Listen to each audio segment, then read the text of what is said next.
In the huge, bustling city of New York, full of towering skyscrapers and bright yellow taxicabs, lived a boy who was, in every way, completely ordinary. His name was Peter Parker. Peter wasn't the captain of the football team or the most popular kid in school. In fact, he was quite the opposite. He was a shy, quiet teenager who loved science more than anything else. He loved building chemistry sets, reading thick books about physics, and dreaming of one day becoming a famous scientist. His best friends were his microscope and his camera, which he took everywhere. Peter lived in a cozy little house in the neighborhood of Queens with his two favorite people in the entire world, his gentle, loving Aunt May and his kind, wise Uncle Ben. They had raised Peter since he was a very little boy and loved him more than words could say.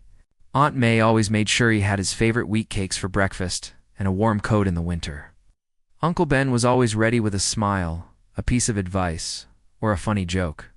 He was Peter's hero. He taught Peter how to be kind, how to be honest, and that the most important thing a person can do is to always try their best to do the right thing. At school, life was a little tougher. The popular kids, especially a big, loud football player named Flash Thompson, often teased Peter for being a bookworm. They would knock the books out of his hands in the hallway or laugh at his science projects. Peter did his best to ignore them, but it was hard. He often wished, just for a day, that he could be someone else, someone strong, confident, and brave, someone that everyone looked up to. He had no idea that a school field trip was about to grant his wish in the most unexpected and unbelievable way possible. One bright morning, Peter's science class went on a field trip to a famous science laboratory called Oscorp. For Peter, this was more exciting than a trip to an amusement park. The lab was a futuristic wonderland, filled with scientists in white coats, bubbling beakers of colorful liquids, and amazing machines that hummed with energy. The tour guide showed them all sorts of incredible experiments. But the one that caught everyone's eye was the genetics exhibit. In the center of the room was a huge sealed glass case containing 15 super spiders. The guide explained that scientists had given these spiders amazing new abilities using a special kind of energy called radiation, as the guide talked. Peter, being the enthusiastic photographer he was, tried to get a better angle to take a picture of the spiders. While he was focused on his camera, nobody, not even the scientists, noticed that the glass case wasn't perfectly sealed. And nobody noticed that one of the spiders, a small one with a strange reddish-blue glow on its back, was missing from the group. The count was now 14. The little glowing spider lowered itself down from the ceiling on a single, almost invisible strand of silk. It swung through the air right over the heads of the students until it landed silently on the back of Peter Parker's hand. Peter was so busy trying to get his picture that all he felt was a tiny, sharp sting. "Ouch!" he yelped, shaking his hand. He looked down and saw a small spider scurry away. He thought nothing more of it. But this wasn't just any spider. This was the super spider, and with that one tiny bite, it had injected its amazing radiated venom into Peter. By the time the bus ride home was over, Peter felt dizzy and sick. He stumbled into his house, told his Aunt May he had a headache, and went straight to his room, collapsing into a deep, feverish sleep. The amazing and terrifying changes were just beginning. When Peter woke up the next morning, the world felt different. The fever was gone, but something else had taken its place. The first thing he noticed was that he didn't need his glasses anymore. In fact, his vision was perfect, clearer and sharper than it had ever been. He could see the individual threads in his blanket and a tiny spider web in the far corner of his ceiling with perfect clarity. He sat up, confused, and as he swung his feet out of bed, his hand brushed against his metal bedside lamp. Clang. Had crushed it in his hand like it was made of paper. Panicked, he jumped back, and the next thing he knew, he was standing on his ceiling, looking down at his bedroom floor. His hands and feet were stuck to the plaster as if they were covered in superglue. He wiggled his fingers and they peeled off with a soft thwip sound. He tried it again. Could crawl on the walls and the ceiling just like a spider. This was impossible. He was about to shout for his aunt and uncle when he heard Flash Thompson's voice outside. Flash and his friends were standing by his house, waiting to tease him on the way to school. An idea, a new confident idea that Peter had never had before, sparked in his mind. He quickly put on his clothes, leaped out of his window, and landed silently in a tree. As Flash walked by, Peter dropped down behind him. "Looking for me?" asked. Flash turned, ready with a mean joke. But when he threw a punch, something incredible happened. For Peter, it felt like the world was moving in slow motion. He could see the punch coming from a mile away. He easily ducked under it, and with a little push, he sent Flash stumbling. Flash was shocked, tried again, and again. Peter dodged. Effortlessly, jumped, flipped, and balanced on a fence post with perfect agility. He wasn't just stronger, he was faster and more balanced than an Olympic gymnast. For the first time in his life, Peter wasn't the one who was scared. Thompson was. Peter felt a rush of power and excitement he had never known. Peter's new powers were amazing, but they also came with a problem. His camera was broken during his scuffle with Flash. He needed money to buy a new one. That's when he saw an ad in the newspaper that seemed like it was made for him. A local wrestling promoter was offering $100 to anyone who could last 3 minutes in the ring with a giant professional wrestler named Crusher Hogan. $100. That was more than enough for a new camera. Peter thought it would be easy. With his new spider strength, how could he possibly lose? That night, he found a dusty old sweatshirt, a pair of sweatpants, and a ski mask to hide his face. He didn't want anyone from school to recognize him. He walked into the noisy, smoke-filled wrestling arena and signed up. The promoter laughed. When he saw Skinny Peter, calling him the Amazing Spider-Man as a joke. But the laughter stopped when the bell rang.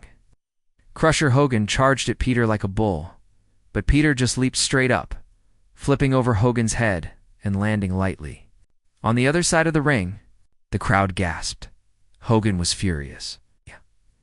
He tried to grab Peter, but Peter was too quick, dodging every move.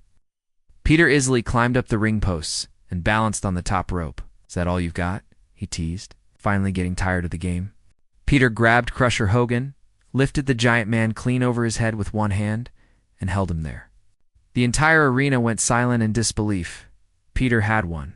TV producer who was in the audience saw the whole thing and ran up to Peter with a big smile. "Kid, that was incredible," he said. "With an act like that, you could be a star. You could be on TV, make a fortune." Peter's eyes lit up. TV. A fortune? He could be famous. He could buy anything he wanted. The idea of being a superhero to help people never even crossed his mind. All he could think about was the fame, the money, and how his life as a nerdy nobody was finally over. Peter's life changed overnight. As the Amazing Spider-Man, he became a television sensation. He performed amazing stunts for cheering crowds, all while wearing a new, much fancier costume. He had designed himself a red and blue suit with a web pattern and a mask that covered his whole face. He was making more money than he had ever dreamed of, felt on top of the world. But his Uncle Ben and Aunt May were worried. Peter was becoming arrogant and secretive. He was staying out late and forgetting about his chores and his schoolwork. Uncle Ben sat him down one evening for a serious talk.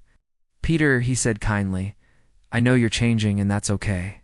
But you have to remember, with great power comes great responsibility." Peter barely listened. He was too busy thinking about his next TV appearance. One night, after a show, Peter was in the TV studio's office getting paid.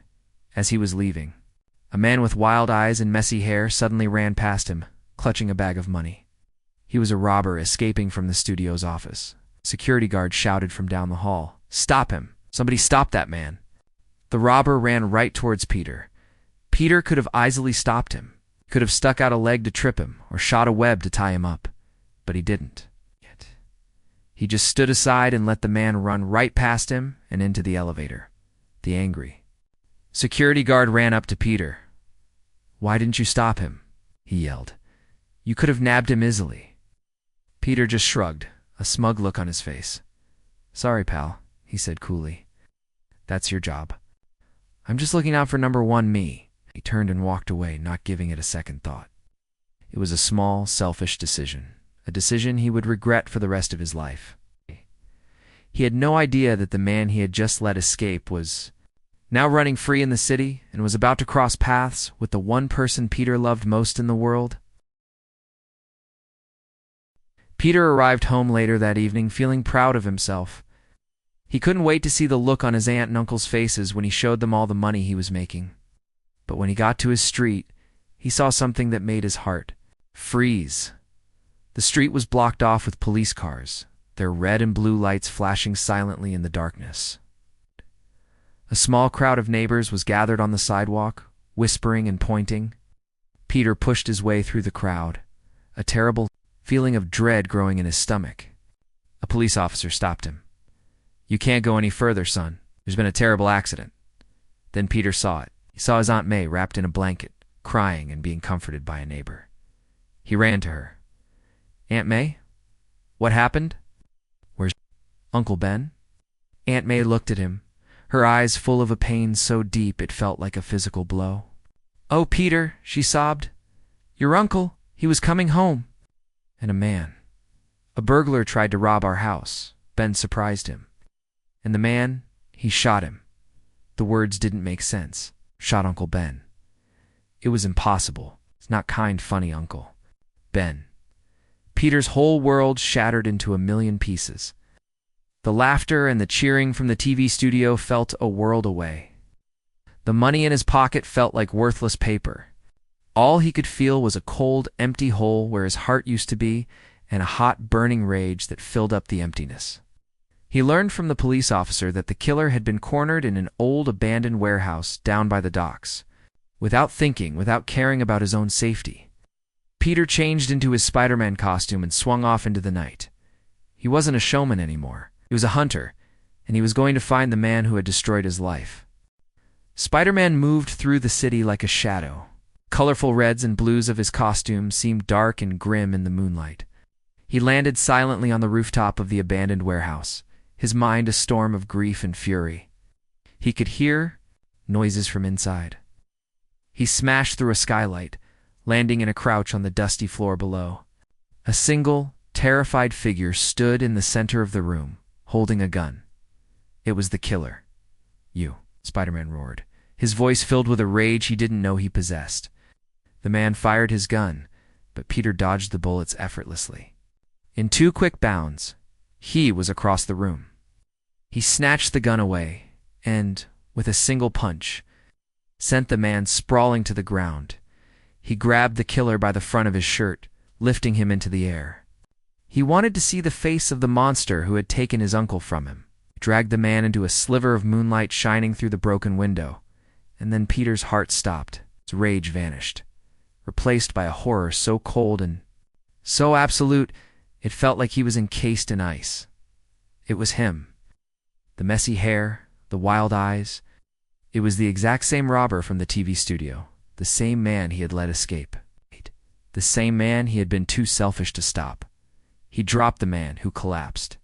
In a heap, it all crashed down on Peter at once. If he had only stopped him earlier, if he had only listened to the guard, if he hadn't been so arrogant and selfish, if he had just done the right thing, Uncle Ben would still be alive. He had the power to save him, and he had failed. He was responsible. The weight of that realization was heavier than any building he could ever lift. He tied the man up with his webs for the police and stumbled out of the warehouse back into the night. The boy, who had left his house that night, full of anger, was gone. In his place was a young man, crushed by the heaviest burden of all, guilt. Peter walked home through the silent streets, the Spider-Man mask crumpled in his hand.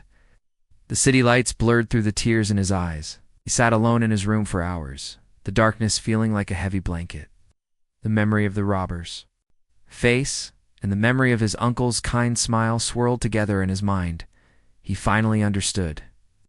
He finally heard the words his Uncle Ben had tried to tell him, not just with his voice, but with his entire life. With great power comes great responsibility. It wasn't just a saying anymore. It was a law of the universe, and Peter had learned it in the most painful way imaginable. His amazing spider powers were not for him. They weren't for winning money, or getting famous, or showing off. They were a gift, a tool, and he had a duty to use them to help others. He had a responsibility to make sure that what happened to his uncle would never, ever happen to anyone else if he could help it. He had a responsibility to protect the innocent people of the city, the people who didn't have super strength or the ability to crawl on walls, sitting there in his dark room.